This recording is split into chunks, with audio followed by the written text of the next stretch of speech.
Hi guys, we're back with another episode. I'm sorry, go ahead. No, How you want to do it? No. I was playing in the camera. I didn't want that. Why you saying hi guys? Come on. Why not? Let's shoot. Be authentic.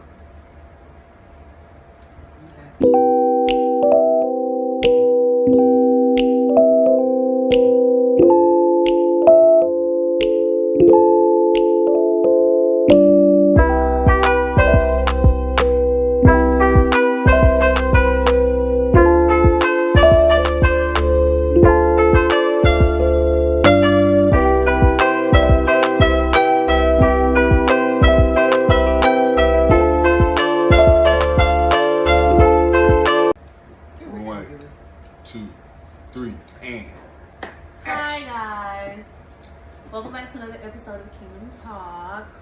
Yeah, it's your boy. 3, 2. It's okay. He meant 3 and then 2. He didn't mean 2. I did it on purpose. Okay, whatever. And it's money. So today's episode, we're gonna be talking about business. We went to an amazing event last night. Tell me about it. Where? Who was that?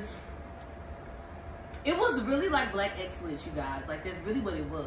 Like it was black people dressed up, looking nice. The women looked beautiful. The men looked handsome. Everybody had great energy. Everybody was ready to celebrate other people. We heard some amazing stories about, some people who had gotten into the business, and, they talked about, typical business stuff. Business is high, business is low.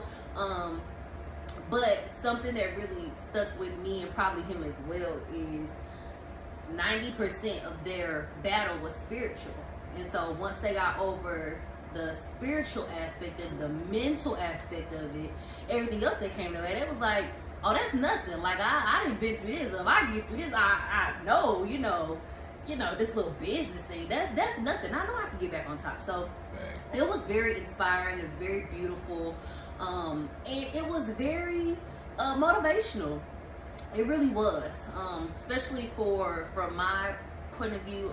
I was a little skeptical about it, but they spoke to a lot of different things, and so it made me look at the whole thing in a new light. But I want to kind of get his perspective, see how he felt, see what's going through his mind. He's the mastermind, behind the business, and what he wants to do, and how he wants to help people and kids and stuff. So how did you feel the night? You came out heavy hitting. Very soft introduction. She came out just home run derby, and I just want to point that out. You know what I'm saying? I'm gonna dial it back. You know what I'm saying? I'm gonna kind of ease in, put it in drive at like 15 miles and not 80. But nah, we was talking about taking a couple of shots there, guys.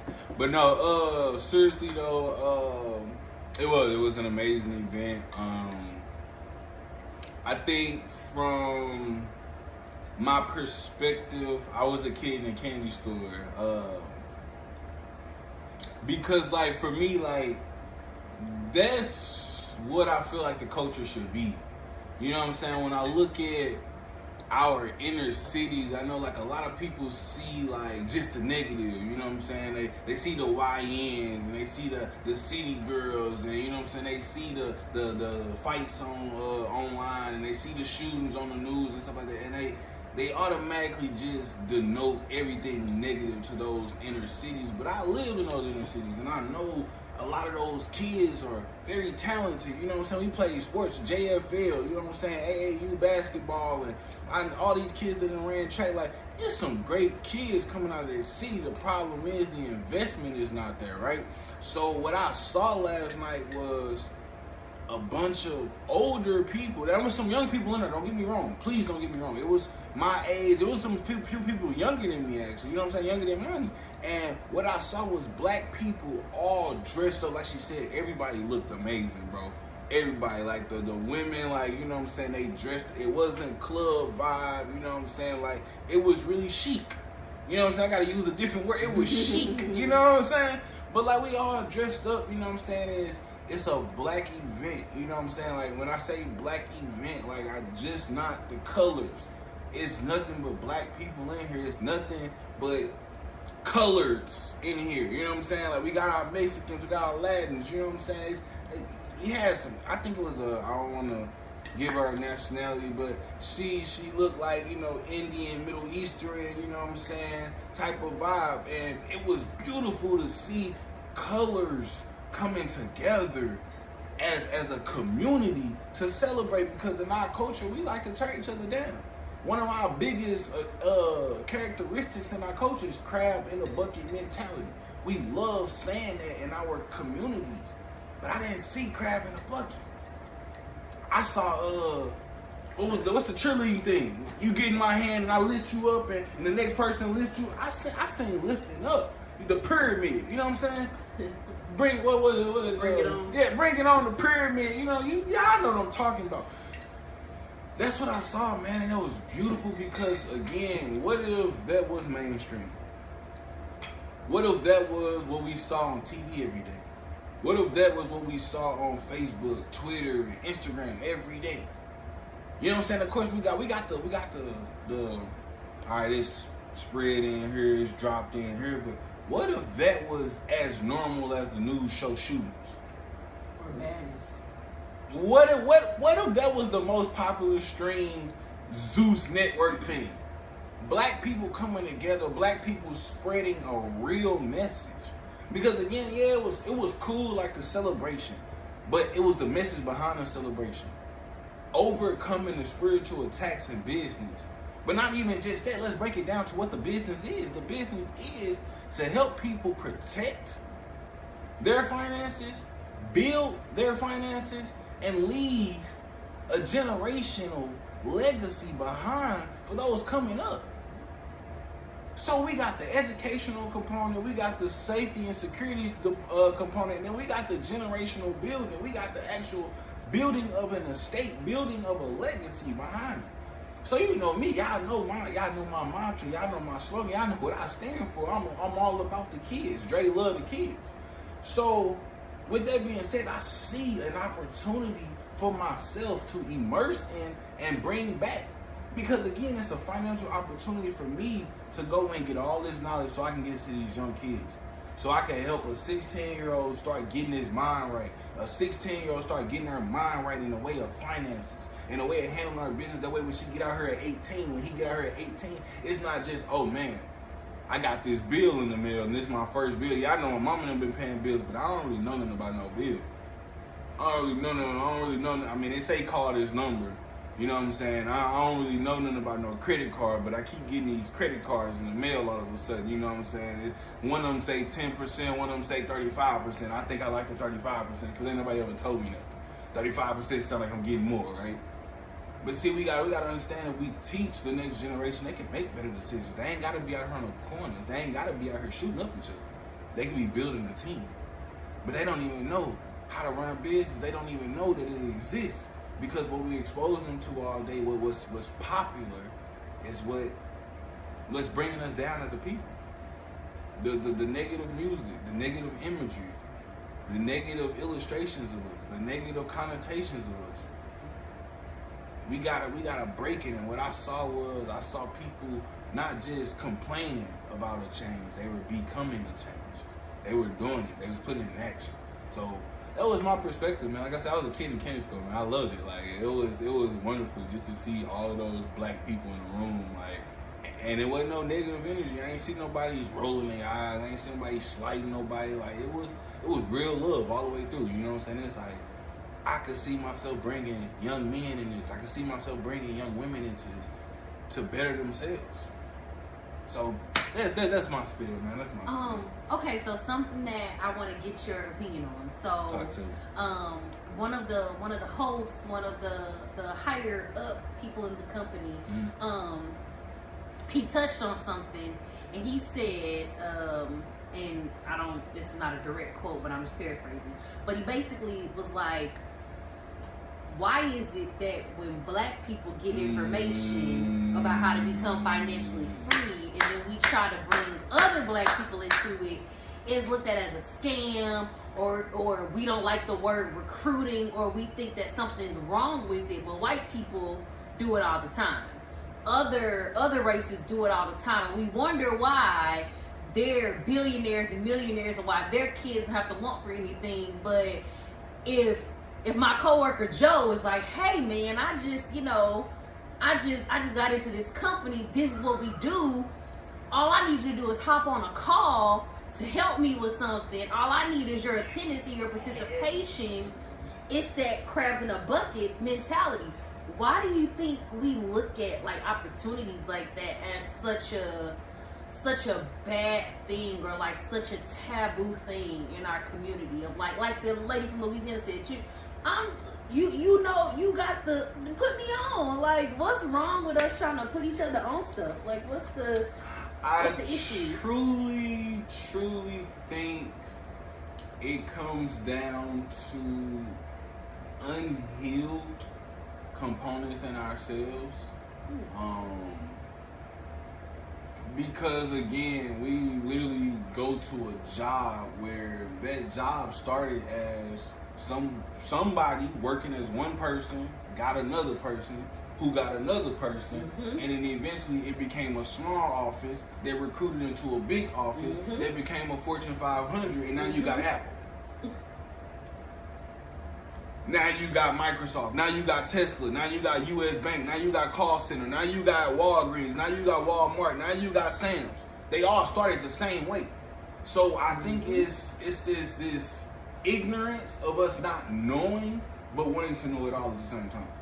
And it comes from us not being healed. You know what I'm saying? We would rather be under someone else's control than to have our own control in our own hand. You know what I'm saying? It's like in a sense, like when the slaves got free, like a lot of them didn't know what to do. Their whole life was this. How do I now do this? What does this even look like? I mean that could very well be true, and I'm not saying that it's not. I'm looking at it from another standpoint. Talk to me. From all the information I got last night. Talk to me. It's just really giving like hater vibes. But that hate comes from I don't have value in myself. So again, I'm a not like what you doing. I'm a hate on what you doing because I don't see it in myself. Not those people. Not those people. Because I feel like that goes back to they're slightly ignorant to the fact that they don't know. Okay. I'm talking about the ones who know. The ones who have gotten the information.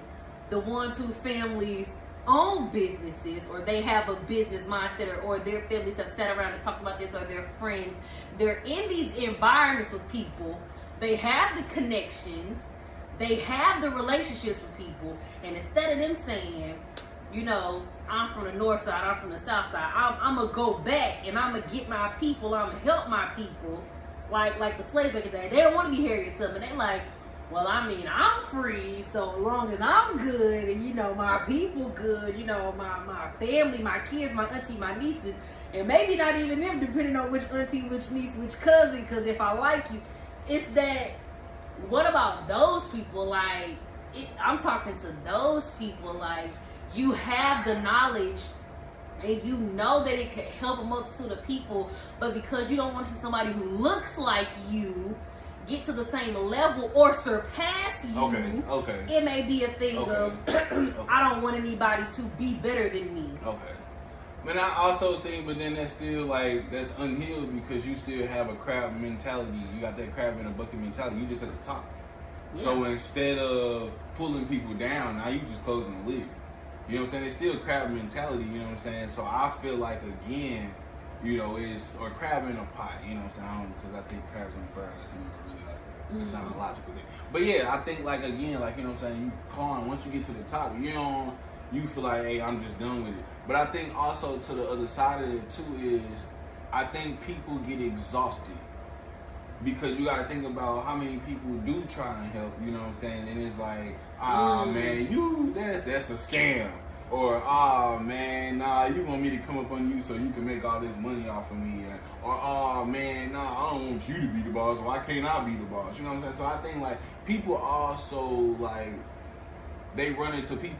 You know what I'm saying? At the top. Okay, and when you run into enough people, you just start getting to the point where it's like, look, I'm good. I'm just gonna give it to the people who want it. You know what I'm saying? I'm not gonna waste my time. Right. I'm not gonna waste my time on trying to sway you on something that I know is working. Like old dude said, you know what I'm saying? She got the audacity to ask me about my bank account, and she $200 in the negative. Yeah. But that's the mentality. Like I got the knowledge, but you want to challenge me as if I got something to prove to you. And I think that's teachability and coachability. You know what I'm saying? Like a lot of people aren't coachable. And I think like when you at the top, like your time is that's your currency. They're not working like, you know what I'm saying? Like Rich Dad Poor Dad, he said, when you really understand money, you don't work for money. Money works for you. So it's not about what I get paid per hour. That's not a thing. It's how many hours do I have to spend getting paid? Because your time is what you can't get back. Yeah. We spend money and they come back all the time. That's a revolving door. You tell me somebody who get a revolving life. That time it's limited. Once it's gone, it's gone. Your hourglass run out of sand dust. It's out to keep you out of there. Go talk to God. That's it. So as you know, when I think people start understanding, when they start getting wiser and they start accumulating wealth, they start understanding my time is my most valuable thing. So if I gotta spend too much time on something that's not producing anything, because at that point you're a producer. You're no longer a consumer. So again, I think it's mindsets, I think it's healing, I think it's mentality. But I also think there is a side of people who they want to close the lid. But I also think it's a side of people who just walk away from the whole pot, the whole stove, the whole kitchen. Because it's like, bro, I just need to be in an environment that's going to increasingly reach me and pour into me, so I can pour into those who want the information. Because those who want the information, they're going to seek it. And when I see somebody that's like, oh, they trying, I'm going to grab them up. I'm going to mentor them. I'm going to coach them. And it's no different from my program. It's like, okay, cool. If you're going to show up, you're going to show up. Those who show up are going to get the information. They're going to get, I'm going to talk to them like I'm talking to a honey. I don't care if it's just one on the call.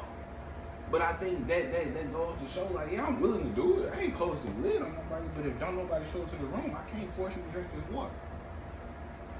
So I think it's a myriad of things. Like that's a complex question, but I think a lot of it is mentality and unhealed trauma, right? Because they haven't discovered themselves and their value and who they are. They can't see themselves in certain lights. They can't understand the importance or impact of what could manifest. So they just kind of basically reliving a cycle. You know what I'm saying?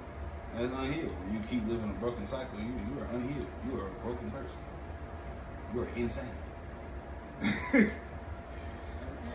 Say it.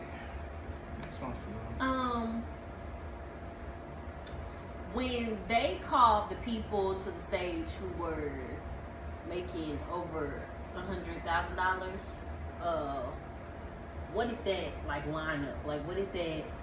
How did that make you feel when you saw the stage full of those people, the lineup, and then hearing the numbers of their months and their years, what did that do? Okay, so as a W-2 worker who this year surpassed the 100K mark, I made $100,000 on my job this year. Understanding that I only seen about 60K in it. 60K in it. It really, again, I think this opportunity, this environment, this community and village that we're in is changing. It's supposed to change the way that you think and see the world. And I think when you get outside of employee, when you start thinking about business, like old dude said, he said, man, I made $350K on my job. And I left that because $350K as an employee hit different when you're a business owner. And those words kind of sunk with me because it was like, I did make $100K, but I didn't make $100K. As a business owner, if I make $100K, I could potentially keep $100K. You know what I'm saying? Through business write-offs, through, you know what I'm saying, investments that protect my income. You know what I'm saying? There's a lot of different ways in which the wealthy people, they use different avenues and different channels to put their money safely so it can build, accumulate interest and all that other stuff and not be taxed. So I got the thing. I said, man. So if I made $108K on some business, I mean, we got travel expenses. I gotta go to these different places. I gotta pay for stuff. Like, I could write off a whole lot and potentially really just be sitting on $100K. I could assign myself as an employee under my LLC and pay me a flat salary or nothing and have everything else in a business name. But again, this is changing of the mindset. You know what I'm saying? Where I don't own nothing, because again, some of the wealthiest people, they don't own anything. Their LLCs, their enterprises own everything. So when you go sue them, you can't get nothing, because the car, the house, and everything else is in the job name. The business own it, not them. They just live in it. Come on, man, this is a different mindset. So I just, when I seen that, it hit different again, because it was like, man, wow. Yeah, I want to make that money. I want to make that 100K. Like, my 100K is cool. It's cool. It's some people out there that want to make 100K on their job. I'm not ungrateful. Please don't take it that way. But I know that God didn't make me the tail. He didn't make me the borrower. He made me the lender. You know what I'm saying? So when you put all that in perspective, it's like, it's more out there for me. God didn't say live paycheck to paycheck. He didn't say struggle. He said, go get it. It's yours, Dominion. Have at it, young buck. It's yours. Go get it. You just got to see who you are on the inside. So get into the numbers.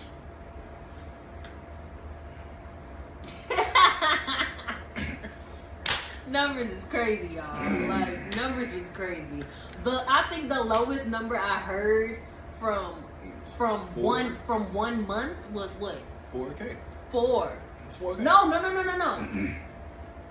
1 month, the lowest somebody made was like 29,000 in the month, babe. The month. Remember, they did the month and then they did the year.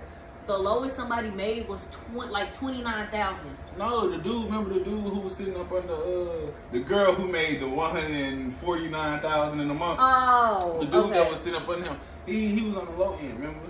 But he was getting a lot of money based off of her. So like all of his money was based off of her. So like personally though, he like made like 4,000. Oh. Yeah. But well, I didn't count him. I didn't even.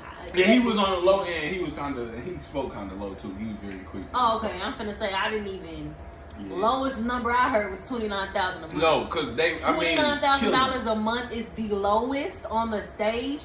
The highest was that 149. It was crazy. 100. That lady made $149,000, like $822 in a month. She broke a record. That's crazy. As a black woman, man, like, come on, I gotta give it up for again. Like, what, man? This is what we doing as black people. Like, you don't hear these stories, but it's like, bro, what? They said she made $100,000 in 1 day. What? In 1 day. Somebody talk to me, cuz. Somebody talk to me. Tell me what's up. And it wasn't even for me. It wasn't even that. She wasn't even the highest paid person on the stage, bro. For me, what made that moment so special is the other people on the stage. Nobody rolled their eyes. Nobody was like, "Girl, I'ma beat that. Girl, I'ma do it." Everybody was like, "I'm speaking that into existence. I'm manifesting that for myself." Couples was like, "Baby, we got like it was inspiration." Nobody was hating on her. Nobody. That's the room you want to be in. Like, no lie. That's the room. People be mad if you get a new car. People be mad if you go from a Honda to a Nissan. They think they what? Oh, he high grease, huh? You don't even know. They just had to push their car off the exit to the gas station last week. And you mad because somebody else got a new car? Like, everything in there was just different. The energy in there was just different. Like, it was literally people being excited for other people's success. Like, man, but Bishop be saying, who don't want to be around it? Glory to you know my story. Man. Who don't want to be around that? Like, it was literally like this person. And when I say everybody was so humble, nobody was like, let me toot my own horn. Like, yeah, they told their stories. You know, they told what they went through and, you know, how they overcame. You know, they talked about they talked about, like, how they became, like regional vice presidents and stuff. But nobody was doing it in a way of like cockiness. Nobody was doing it in a way of like, I'm throwing it in your face, like, yeah, you right there, you looking at me like I'm a boss. Like, I'm like, no, they was like, if I can do it, we know you can do it. Like, this is my story, this is my background. I know I'm not the only person out there that's been through this. Like, if I can do it through adversity, so can you. So it was just like being able to be in a room like that, and it just wasn't anything negative. It just wasn't anything that was like, I don't know about this. These people tripping. Did you see her? She ain't clap for her. Like, no. Like, anytime somebody got up to speak, anytime somebody got up to tell their story, like, it was support in the room. Who doesn't want support? Like, honestly, like, as human beings, who doesn't want people in their corners? Especially when stuff gets hard, who doesn't want that? Like, it was a lady really going through some stuff at the conference. Like, at the conference, broke down in tears. And she was like, before she got there, they called her. And she was like, I'm not even, like, good enough to be on the stage to tell my story. And they was like, girl, what? Like, what are you talking about? Like, you deserve to be on this stage. Like, you are going through things that people are going through. You've been through things that people have been through. Like, don't count yourself out. Like, they're the type of people you need in your corner. You don't need nobody to, girl, you'll be okay. Like, it ain't that serious. It ain't even that deep. Like, you strong. Like, no. Like, you need people in your corner. Like they said last night. When you can't do it, you need people to help you. Like, and that's all it was last night. That's all it was. It was just support. It was nice. It was nice. I liked it. Alright, I got a couple of questions myself. So you mentioned like the humbleness of the room and the atmosphere. Like, talk about, like, I mean, of course, like when you pulled into the room, when we pulled into the parking lot, rather. I mean, yeah, we saw some nice cars or whatever, but like, what was your vibe with like each person that shook hands and came up and spoke? Like, just kind of talk about that, because like I think a lot of times, like when we speak in our culture about affluence, you know what I'm saying? When we start talking about wealth, when we start talking about like real money, we start to think and associate it with snobbiness, with stuck-upness, with touting of the nose, looking down on people, high horse, you know what I'm saying? We start thinking like, oh, they think they kings and queens and we peasants. So kind of like speak to that vibe, and I'm gonna get my opinion too, but I just kind of want to ask you, because you said it humble, like you said that word and it just kind of set out that quick. So I like to observe. I like to fill out the room, see what people's energy was. Like, to be honest, my mindset going into the event was, I'm here as a spiritual and energy looker for him. That was my mindset last night, because I was kind of on the fence. So I was like, I don't really know if this is for me per se, but I know that this is really important to my husband. I know that he is really serious about this business. So I'm like, I know if he's really involved in something and his work mind is on, some other things may be turned off. So I'm protecting. I'm looking and making sure, like, if I don't feel a vibe, if I get in that, we're gonna talk about it when we home, baby. I didn't really. So I'm already going in like, okay, face on, game face on, like it's time to get my radar on. We walked in, people were greeting, people were laughing, people were talking, they had a DJ going, so I'm like, okay, nice vibes. People start walking up, start introducing themselves. I'm like, okay. Nobody is like weird, nobody's like looking crazy, like, okay, I'm like, okay, so far so good. Then where we were sitting, at the time I didn't know, but we were like directly behind the table of like main speakers and the ones who were emceeing the event. So we had like a pretty good view of the table. So I was like, oh, they look really nice. And I was like, First thought, being honest, first thought was, oh man, these about to be some mean girls. These about to be like, you know, jock style dudes. I'm like, here we go. I was like, well, okay, we don't know these people. You know, it could be totally different. Speaker got up there, the event started. They was like, hey, this how we gonna bring up the speakers. This how we want y'all to be, blah, blah, blah, blah. Okay, cool. Show starts going. People start walking up from the table. They start telling their story. And I'm like, oh, this is totally different from what I thought. But because I've been so used to going to events and going into rooms and places where you do have snobby people, you do have mean girls, you do have this is like high school, that's just automatically what my mind went to. And it was like, I'm judging them before even hearing them or before even meeting them. Like, even at the end of the event, I went up to one of the speakers and I was like, thank you so much. I'm like, because their story was, it was kind of similar to ours.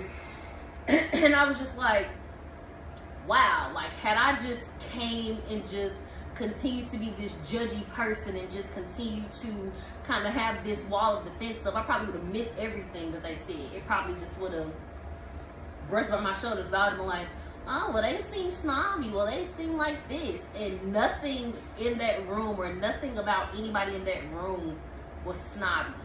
Nothing about them was like they're better than anybody. If anything, they were more relatable. And it's just like the one lady was like, when she was going through with her kids and they were homeless, she was like, I still dressed myself up. I told my kids when we were living where we were living, y'all got maids to come in and like clean y'all room. Y'all got a backyard with a pool and stuff, like, and that's what she was telling her kids, because it was in a way to get their mind to not realize that they were in a bad situation. And it just made me realize that even when you are going through something, or even when you are dealing with something, like, you don't have to look like what you're going through. You don't have to present that out to people. That's a bar. So it was really, now don't get me wrong, people are going to be people. So, you know, if some people come in and you're like, oh yeah, da-da-da-da-da. But the main people, 90% of that room that we were in, nothing about them was snobby, nothing about them was stuck up or like I'm better than. It was very welcoming, it was very open. It was almost like they were like, I want to say pleading in a sense, but they were like trying to usher people in, like, this is our community, like, this is our family, like, this is what we do, and we want you to be a part of it. Now we need you to be a part of it. Now we kind of want you to be a part of it. We want you to want to be a part of it. Like the one lady said, I can't unbum you. I can't not make you a bum. So you have to come to the table with some sort of work ethic. But if you come with the work ethic and you follow the rules and you just listen, all you gotta do is listen. Another speaker was like, the man said, give me 30 days. Just do everything I say for 30 days. She quit her job. A job that she was making, what, $15 an hour? Quit her job. And was able to do better for her and her kids. Like, something simple like that. You mean I ain't gotta wait 90 days for no benefits? I ain't gotta go through, you know, a probationary period. I don't have to sign 439 documents. Like, I have to talk to people. I have to educate people. I have to care about people. That's something I do on a regular basis to stress myself out. So to get paid to stress myself out, like she said, having a headache and being broke will take you over the edge. Boy. Having a headache and having some money, I'm finna go get a massage. I'm finna go get my feet done. You know, this headache can go away. Like, hey, you spin. It's just like last night just really like it clicked for me.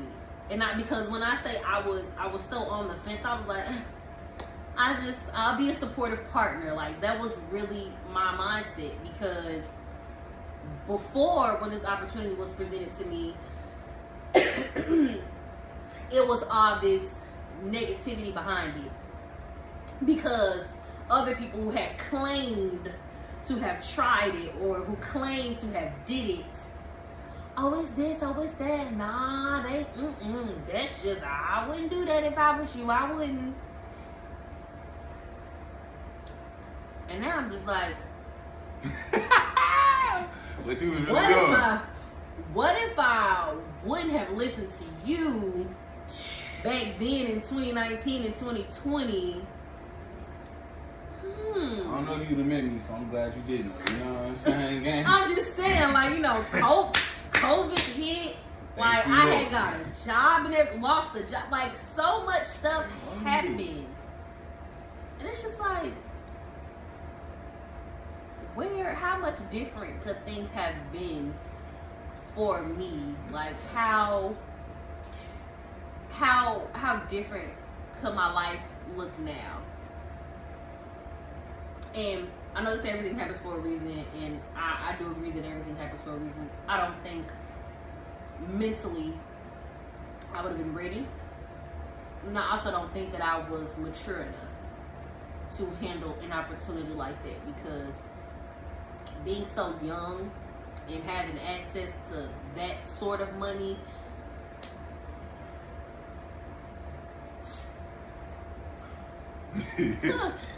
I got a credit card in 2020 when COVID hit. Credit limit, won't even tell you. I'm not gonna tell you because you don't even know I'm business. But credit limit, it was nice. Ran that thing up. Do you hear me? Ran it up. So just imagine that same Imani with access to over $20,000 a month.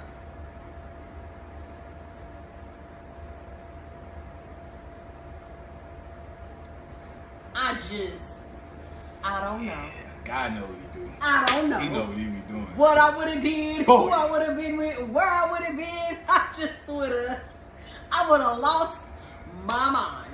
So I'm grateful that I am in the position that I'm in now to understand and to be more financially mature, to understand that as quick as it comes in, it can also go out.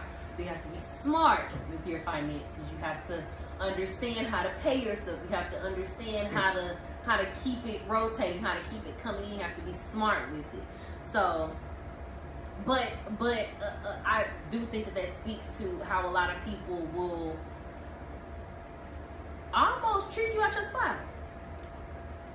Treat you at your blessing. Because you're listening to them, and they still working a 9 to 5. You listening to them, they still paying off student loans. You listening to them, they on food stamps. You listening to them and their water bill is in their cat or their dog name.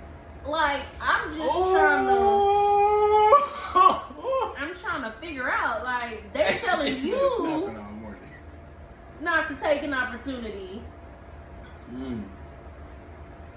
but they don't have anything for you. They don't have an opportunity for you.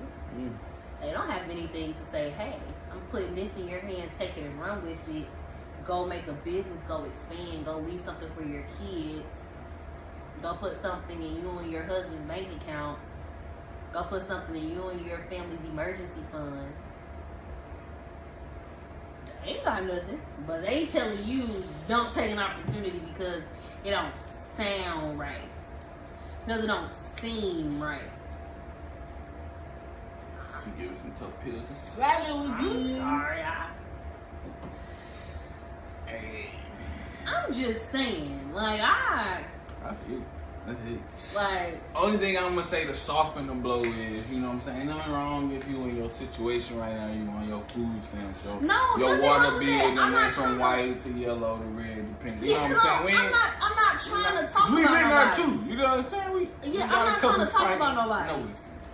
You know what I'm saying? not. I'm not trying to offend anybody. I'm not trying to talk about anybody's situation. Nah. I'm just saying, don't let anybody talk you out of an opportunity because it's something that's different, because it's something that gets you out of your comfort zone. Like they talked about that a lot last night. Just because it gets you out of your comfort zone, or just because it's something that's foreign to you, doesn't mean it's not for you. Like, I want to speak to that real quick, and I'm gonna get my perception too, because again, I think it's ignorance, and you gotta educate yourself, because your comfort zone ain't even comfortable. You treat yourself into thinking you're comfortable. You live in paycheck to paycheck. You're not eating the food that you really want to eat. You're not taking the vacation that you really want to take. You're not living the life that you really want to live. You're not comfortable. You lying. You lying. You're delusional. That's the realness of, like, I'm sorry, I was softening the blow, but now I gotta give you some passion real quick. And you're lying to yourself. Like they said, bro, you not good. Like, if you take a screenshot of your bank account right now, are you happy or are you disgusted? That was the question they gave us last night. And for a lot of us, we're disgusted. We're not happy with what we got in the bank account. We're not happy that we just worked 80 hours and our check looked like what it looked like. Because I know I ain't. My job ain't paying me nearly enough for what I put in. They don't pay me to train the people that I train. They don't pay me to do what I do. They don't. Bro, they give me a little bonus and tell me, good job. What? What? No, I'm not comfortable. No, I'm not in a comfortability zone. No, I'm not in a comfort zone. I'm uncomfortable. This is not cool. It's time to go get comfortable. That's what's uncomfortable. Getting comfortable is uncomfortable. You wake up in the middle of the night, you gotta shift around. That's not comfortable. But what you're trying to get to is a comfort zone. So we gotta shift that mentality of, oh, I'm stepping out of my comfort zone. No, you're not comfortable, dummy. You're not comfortable. You're not stepping out of no comfort. It was the look of just. No, bro. We really gotta, like, I'm sorry. We gotta change our mentality. No, we're not sorry. We're not sorry for this. You're right. It's the truth. You're right. We have to sorry be for accountable. apologizing. We do. We gotta start. We gotta pull ourselves up, man. As a culture, like, we gotta stop pointing the finger. We gotta stop blaming everybody. Like, look. The only people in history of histories that then gave 2 F's and a flying about you has been you and your own. Yes, we've been helped. We've had allies along the way. God thank you. But when it comes down to it, nitty gritty, in the bitty, gotta make it happen throughout the city. It ain't pretty. We gotta make it. It gotta be us. It gotta be us. And that was what the event was called. It was called For Us. It was called For Us because until we be for us, ain't nobody else gonna care. Ain't nobody else gonna care. Little Asia is called Little Asia, Little China. Mexico is called Little Mexico. Italy is called Little Italy. They're here in America. They make their own communities in America. They have their own neighborhoods in America. Where's the Black American neighborhood? The ghetto, the hood. Urban city. That's what we got to stand on? A couple blocks of abandoned buildings? Excess homeless? Drug riddled? Bullet riddled? Crime riddled? That's us? That's our culture? That's what we stand on. That's what we proud of. That's the badge we march behind, right? That's what our ancestors fought for. That was the Black Power movement. That's what we done came to, right? That's what we at. Mask up. Molly, perk, XX, 10. How you forget the perks? Like, bro, we dumb. We dumb. Cause that's comfortable. That's comfortable. We so hurt. We gotta be on pharmaceutical drugs, G. At least in the 70s they was hot, and they was smoking Reggie, G. They was smoking Reggie and Peaceful, cuz we done surpassed that times 3,000 billion million and some more. We gotta be on a perk 99. We gotta lace everything with 50. What is we on? What is we doing? I done got so far off track. I'm sorry. I'm not sorry, but I'm sorry for the YouTube for the episode because this wasn't part of the plan. Getting back to the humbleness of the room, man, reeling it back in. You know what I'm saying? I learned fishing lately. You know what I'm saying? Reeling it back in. Man. I walked into the room. I pulled up on the parking lot. You know what I'm saying? I'm new into the business. Next Friday marks my first month. I hit the ground running, you know what I'm saying? I've seen the opportunity, I've been on the calls. It aligns with everything I've been trying to do, you know what I'm saying? Aside from the actual business side from, you know what I'm saying? The business is the business, but what they're trying to accomplish in the business aligns with everything I've been trying to do with Kingdom of Dreams. So for me, it was a no-brainer to get in. And then like, when I started thinking about my journey, you know what I'm saying, with Royal Family, when I started their business, that was supposed to be a family business. I wanted my family to get in on it, but everybody ain't built for investing, right? But everybody is built for financial literacy. Everybody is built for finances because no matter what you do in life, you're gonna have to know something about it. So when they start talking about it, I was like, all right, cool. I got my license, or I got past my exam Thursday or Wednesday. You know what I'm saying? First try, knock it out. You know what I'm saying? Your boy's still doing stuff. But anyway, so yeah, I did that, and so I'm up and coming. You know what I'm saying? But I have my guy that brought me in. You know what I'm saying? So I'm directly up under him, right? His upline, like, hey, look, y'all both pretty much started at the same time, so you know what I'm saying? Y'all know just about as much as each other. Hey, reach down, hey, pull me up. Hey, look, I'm gonna take you up under my personal wing. Like, anything you need, call me, I got all their numbers. His whole upline, I got all their numbers, right? Literally, we all in group chat with text. So I get in the room and I'm kind of skeptical. I'm not gonna lie, like, I'm free and open because I'm happy to be in the room. Like, they done talked about it on the call. Like, I'm just excited to network with like-minded people. But I'm getting in there, I'm like, I'm a small dog, you know what I'm saying? They gonna, hey, how you doing, and keep it pushing. And they came up, shook my hand. Hey, man, you ain't even got your big toe far up in the game. You already done got your little exam pass. Like, you running, ain't it? I'm, oh, okay. And not just my guy dad and his immediate person, but the next person, though. You know what I'm saying? He came, hey man, I got an email about you, man. 1 o'clock in the morning. You passed your exam. I say, hey, did he just signed up, didn't he? And like, they know this Andre 32, okay. Cause that's my Zoom name. My Zoom name is 32, so they all, man, we gotta change your name. Nah, I don't stay in 32. Yeah, I gonna know me as 32. Figure out my first name. But anyways, they know my first name though. You know what I'm saying? And even speaking to like everybody else that came up, oh yeah, my name is, you know what I'm saying? It was cool, nice dap, nice little hug. It wasn't don't touch my suit jacket. You know what I'm saying? Like I shook hands with people making 100,000 in the bitch. They wouldn't, don't touch my suit jacket. They wouldn't, I don't know you, don't shake my hand too long. You know what I'm saying? She shook hands with somebody that make $500,000 a year. Like, it had a little conversation. Shorty literally said, not Shorty, the young lady, the queen said, hey, look, I look forward to seeing y'all tomorrow. Y'all coming tomorrow? Y'all popping out. Like, I'm glad y'all came. Like, y'all gotta leave because of the kids. I understand. Shoot, it's getting late. Like, trust me. Mine at the crib, I ain't have to worry about it this time. And it's just an understanding, like, these regular people, they just got money.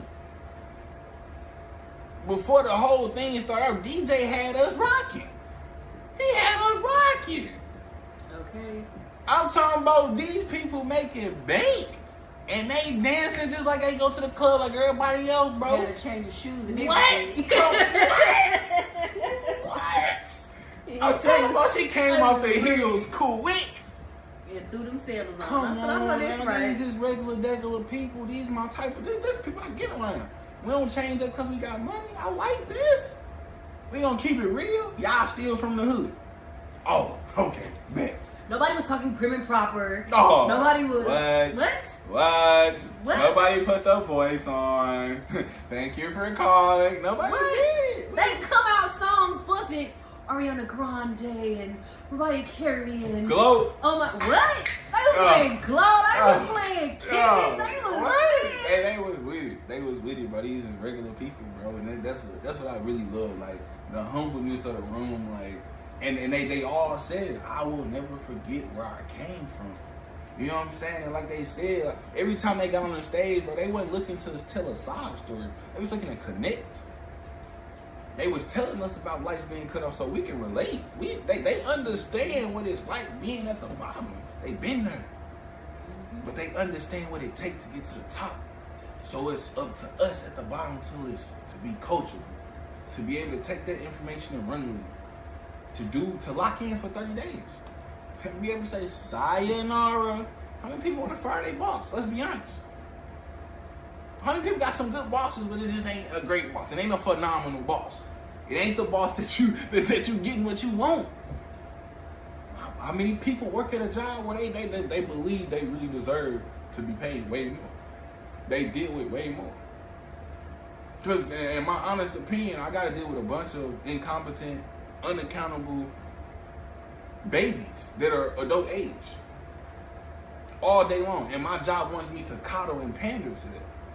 And my mental just is not there. Y'all don't pay me enough to mentally be this dumb. I'm sorry. Y'all don't pay me enough to mentally be this dumb, so I'm not. I'm going to act in accordance to my brain, and it gets the job done. Be happy. But I'm not finna be stressed for less. I know my worth. And it's time for the rest of us in this culture to start knowing your worth. You're worth more than what you're giving yourself and what you're allowing the world to give you. You're worth more than the relationships you keep going back to. You're worth more than the house you live in. You're worth more than that landlord. You're worth more than the leaky pipes. And every time you flush, you got sewage in your basement. You're worth more than all of that. Stop settling for less. Settle for the best. Oh yeah, we eating today. We eating today. We ain't playing no games. So honestly, like that meeting got me fired up. You know what I'm saying? I'm ready to continue my mission, but I'm ready to go harder. You know what I'm saying? I've been in the church all June. You know, we set that as our mission. You know what I'm saying? The church been providing a whole lot of great things. You know what I'm saying? God is challenging us to do more in this season. And it's time. It's time. It's time. So we gotta answer the call as a culture. I ain't telling y'all to drop y'all Nicki Minaj's and y'all Cardi B's and everybody else. I ain't telling y'all to drop the Kendricks and the Futures and all the drill rap. That's y'all choice. Do y'all thug this. But don't let it be a distraction. Don't let it be a distraction. Don't let it be what's holding you back. Don't let it be that thing that keeps you in the cycle. Step into your comfort zone. Because right now, we black, ugly, fat, and uncomfortable. Boo-foo. And it's time to be black, beautiful, and comfortable. See what I did there? But, that's it for me, cuz. You got anything else, man? Thanks for tuning in and watching another episode of It's your boy, 32. Smile. See y'all. It's Kingdom of Dreams, man. Yeah, y'all seen that? Yeah, all my catchers caught that, you know what I'm saying? You know what I'm saying? Had to go back in the day. That was diabolical. Kingdom Talks, man. Real, raw, and unfiltered. We get up with y'all later.